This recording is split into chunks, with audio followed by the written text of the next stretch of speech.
Yo, what is up, YouTube? Welcome to the BK Lounge. It is Monday, July 13th, 2020. Hopefully this is working. YouTube says I'm live, but my little preview window on YouTube isn't working. So hopefully y'all can see me. If you are watching live, please leave a comment so I know this is working and so I know you are there. This has never happened before, though, where my little preview window isn't working. So hopefully y'all can see me. That's what matters more than me being able to see me.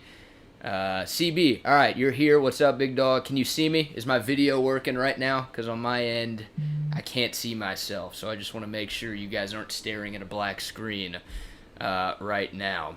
Once I get that confirmation, we'll get going on what is a pretty monumental day in the history of the University of Texas at Austin. Some big changes coming to the 40 acres, and they've got a pretty direct impact on the athletics department at UT.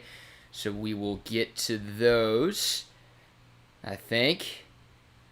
Still waiting for someone to say they can see me. There we go. All right, CB, I appreciate that. So hope everyone had a great weekend. I've got my Mo Bamba Texas basketball shirt. I don't know if y'all saw over the weekend, but the Lifetime Longhorn making some headlines, calling out Donovan Mitchell. There was some Instagram model who tweeted out that she had already been invited to the NBA bubble in Orlando, and Mo Bamba kind of snitched on Donovan Mitchell. I think the whole thing was a joke. It was pretty funny, but Mo Bamba blowing up over the weekend, and he's actually put on some pounds too. He looks pretty good as we get ready for the NBA restart. That's not what this video is about. You could tell by the title what this is, a monumental day for the University of Texas at Austin. Some sweeping changes coming to the UT campus and to the Longhorn Athletics Department. If you missed it, earlier today, the interim president, Jay Hartzell, sent a letter to the UT community titled "A More Diverse and Welcoming Campus." President Hartzell, it's a long letter. I encourage you to read it. It's easy to find at utexas.edu, the main university website. But President Hartzell mentions that over the last month or so, he's spoken to scores of students about how UT Austin can further promote diversity, inclusion, and equity and fully support its black athletes. And the statement from President Hartzell addresses just about every single request that was laid out by the student athletes a little bit more than a month ago. I think it was June 12th where we had that "What Starts Here Changes the World" post on social media. There were a lot of requests put out by a lot of UT football players, but it wasn't just football players at UT. A lot of student athletes all across the University of Texas. They put that post out on social media last month, and we heard from President Hartzell, we heard from Chris Del Conte that they were having meetings with various groups on campus. I know a lot of teams, a lot of UT varsity athletic teams, but also other groups on campus. And we hadn't heard a whole lot from Chris Del Conte, and we hadn't heard a whole lot from Jay Hartzell in terms of exactly how those meetings were going and exactly what changes, if any, were going to happen to the University of Texas. And today we get that groundbreaking announcement. So if you missed it, the biggest changes, we'll start with what's happening to the athletics department first. First of all, the name of the field is going to change, right? The stadium is still going to be DKR, Texas Memorial Stadium. That's not going anywhere. But Joe Jamail Field, which has been the name of the field for decades, that will not be the name anymore. The field will be renamed Campbell Williams Field to honor Earl Campbell and Ricky Williams, the two Heisman winners at UT. So that is groundbreaking stuff right there, right? Joe Jamail passed away in 2015, but a loquacious lawyer in the state of Texas, one of UT's biggest benefactors for a number of years. There's multiple buildings. I know the swim center is named after Jamail. A lot of stuff over the UT Austin campus named after Joe Jamail, the football field being the biggest and the most prominent without question. That will no longer be the name. Starting this year, it will be Campbell Williams Field, once again to honor Earl Campbell and Ricky Williams. So, boom, big change right there. And what shocked me, I mean, that was pretty shocking in itself, but apparently it was the family of the late Joe Jamail who had requested that change to Jay Hartzell and the University of Texas. That's what the statement said. So this was their idea. This was the Jamail family idea to change the name of the stadium from Joe Jamail Field to Campbell Williams Field. I don't know if they suggested Campbell Williams or who came up with that, but this was Jamail's family's decision, or at least their idea, to get that changed. So that right there is huge. I mean, that is a big-time change right there for UT. Of course, changing the name from white Joe Jamail to a couple of historically great black athletes at the University of Texas in Earl Campbell and Ricky Williams. By the way, I saw Earl Campbell last week on Friday. I was getting my car washed at Genie Car Wash on South Lamar, pretty close to downtown Austin, and Earl pulled up in his car. He pulled up in his Range Rover, and I was sitting inside in the waiting area when my car was going through the wash, and I see a guy. I just see his face at first. I just see his head at first, and I was like, that looks a lot like Earl Campbell. Then I see him get out of the car. He's wearing a Texas shirt, and then I see the walker that he has with him. I'm like, damn, that is Earl Campbell. He's doing well. Just said hello to him. He's kind of getting bombarded by some of the other customers and some car wash workers, so I was trying to let him be, but pretty cool. Got to see him last Friday. Earl is doing well, and obviously a pretty damn cool couple of days it's been for him, getting to see BK at a car wash and then getting the UT football stadium named after him.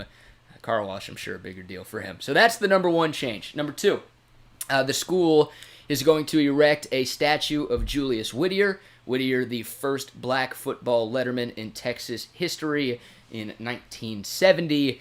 I know that was on the list of requests, or at least honoring Whittier in some form or fashion. Some people thought maybe Texas would rename part of the stadium after Julius Whittier. Maybe that's still going to happen, but as of right now, we get the announcement from Jay Hartzell that a statue of Julius Whittier will be put up somewhere at the UT campus, or on the UT campus, I should say. I would assume it's right around the football stadium. Doesn't say exactly where in the memo. So we've got those two changes.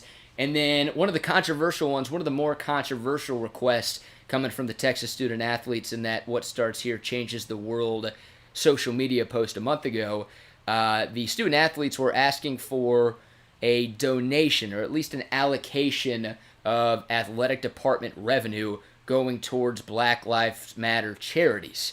It's not exactly that, but the school announced that it will allocate a multi-million-dollar investment from athletics revenue to worthy university programs that work to recruit, attract, retain, and support black athletes. So not specifically Black Lives Matter and the movement, but there will be some sort, and it's a pretty hefty one, a multi-million-dollar investment going to both on and off campus programs that work to recruit, attract, retain, and support black athletes. That is not my verbiage. That is the verbiage from the statement released by UT earlier today. So those are the three big changes impacting the athletics department at UT. What is not changing is the Eyes of Texas. The school's alma mater will remain the same. I expected this. I think most people expected this to happen. Obviously, there was a strong push to remove, or at least amend, the Eyes of Texas. That was a part of that original social media post. That was sort of the headline-grabbing piece, right? And I will commend the heck out of the student-athletes who put this thing together, trying to create some change on their campus. Putting the Eyes of Texas in there, I don't know if they ever realistically expected the Eyes of Texas to be removed or changed in any way, shape, or form, but just having that in there on the list of requests made this a national story, right? Something like this would have been big in Austin and amongst Longhorn fans, but throwing that in there made this front page news for ESPN, and it wasn't even just the sports world, right? This went beyond the sports realm. This was a huge story a month ago, the fact that UT student athletes were trying to get a century-plus-old song, the school's alma mater, changed. That brought a lot of attention to the other issues that the student athletes were asking for. So, once again, I never thought that was going to change. I think most people thought it wasn't going to change either. Now, the statement does address the Eyes of Texas. And let me try to find the exact quote here to make sure I'm giving it to y'all. So the school will, quote, own, acknowledge, and teach all aspects of the origins of the Eyes of Texas going forward, and players are not required to stay out on the field, the court, etc. if they don't want to. Now, technically, it's never been like a written rule or a law that you have to participate in the Eyes of Texas before or after UT sporting events. Just about everybody did. I know there's been some incidents of players not doing it for various reasons.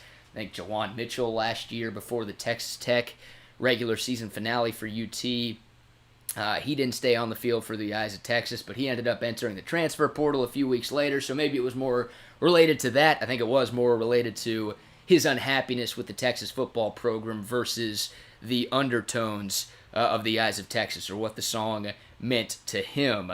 But yeah, it's never been an official law that you have to stay on the field or put your horns up or participate in the Eyes of Texas in any way, shape, or form. The statement released by UT earlier today sort of reiterates that, hey, players are not required to be on the field or the court anymore for the Eyes of Texas. And even though it wasn't technically mandatory earlier, you probably would have been punished by your coach for not participating in the Eyes of Texas. Now, that's not going to happen.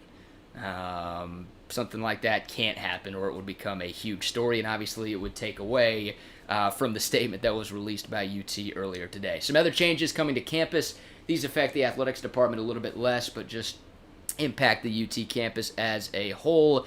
The RLM building, the Robert Lee Moore building, is being renamed. That building sucks. If you went to UT, you know about RLM. It's a terrible building, and by all accounts, Robert Moore was a terrible human being. So probably for the best that that building is being changed. They should probably just get rid of it altogether and build something new there. But Robert L. Moore apparently was in favor of segregation, and he refused to teach black students when he was a professor at UT in the early 70s. So yeah, get rid of that. Get rid of his name. Don't acknowledge that guy. Don't support that guy in any way, shape, or form.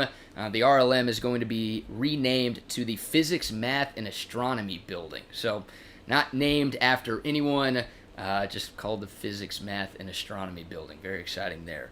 The PMA will be the new building. Let's see. The precursors will be honored. The first black undergrads at the University of Texas. That's another change as well. And there will be some other honors on campus for some of the first black undergraduate students at the University of Texas. That started in the 1950s, I do believe. So big time changes. Once again, the one thing that I think most people are going to talk about, the biggest takeaway from today, will be the fact that the Eyes of Texas isn't going anywhere. The school, once again, is going to own, acknowledge, and teach all aspects of the origins of the song. They are not shying away from the history of the song. They are not saying that the song isn't racist or there are no racial undertones or anything like that. They're just saying, look, we're going to teach this, we're going to explain this, we're going to keep the song, and if you don't want to sing it, you don't want to participate, that's okay. Very interested to see what happens the first Texas football game, which is supposed to be 54 days from now. We'll knock on wood. Curious to see how the players, how the coaches, and if there are fans in the stands, how the fans react when the Eyes of Texas is played for the first time. But yes, the Eyes of Texas is not going anywhere, and once again, the name of the field will change. It will no longer be Joe Jamel Field at DKR. It will be referred to as Campbell Williams Field in honor of Earl Campbell and Ricky Williams. So I think that's going to do it for this video. Probably should have said this at the beginning, but if you have any comments, feel free to post them. The live chat is working. It seems like the players are happy with the changes. You're right, CB. A couple of them have taken to social media to voice their pleasure with the announcement coming from UT earlier today. Still nothing from Jawan Mitchell or DeMarvion Overshone or Brennan Eagles just yet, right? Those are the three players over the last 3 or 4 weeks who hinted towards not playing for Texas this fall if things didn't get changed. I don't think we've had, I'm checking their Twitters right now to make sure I'm not giving y'all false information. But I did see Caden Stearns, who has been one of the most vocal Texas football players about trying to get some changes made on campus. He tweeted a couple of minutes ago, "Great day to be a Longhorn. Want to thank the students, athletes, administration, alumni, and those behind the scenes working who made this happen. Looking forward to making more positive change on campus. Hook 'em." And there you go. That's from Caden Stearns. There's been a couple of other players take to social media, take to Twitter as well, to seemingly voice their support. Yes, 54 days away. Steven says, surprise BK isn't recording this from Buford's. Buford's is closed, Steven. What am I supposed to do? Bars are closed in Austin, man. I can't go there right now. I don't know if it's normally open at 12:52 on a Monday. It'd be a problem if I was there 2 hours before a show. I shouldn't be hanging out at Buford's, even if it was open 2 hours before a show. It's been a long time since I've been there. All right, guys, so that's going to do it for today's video. Appreciate y'all watching, as always. The triple option with RBKD coming up from 3 to 7, so I'll be on in a couple of hours with Rod and Kevin. We'll obviously discuss this throughout the show. Once again, a groundbreaking day for the University of Texas at Austin. Check out Trey and Chad. You know those guys are talking about this as well. I always say I'm going to make more of these videos, but I'm going to try to make more of these videos. Definitely wanted to address this stuff as close to real time as I possibly could. So appreciate the support. Thank you all very much for watching, for liking, for sharing, for subscribing. It means the world to me. I will talk to you guys soon. Until then, have a good one. Stay safe. Stay healthy out there. Be smart. Wear a mask so we can have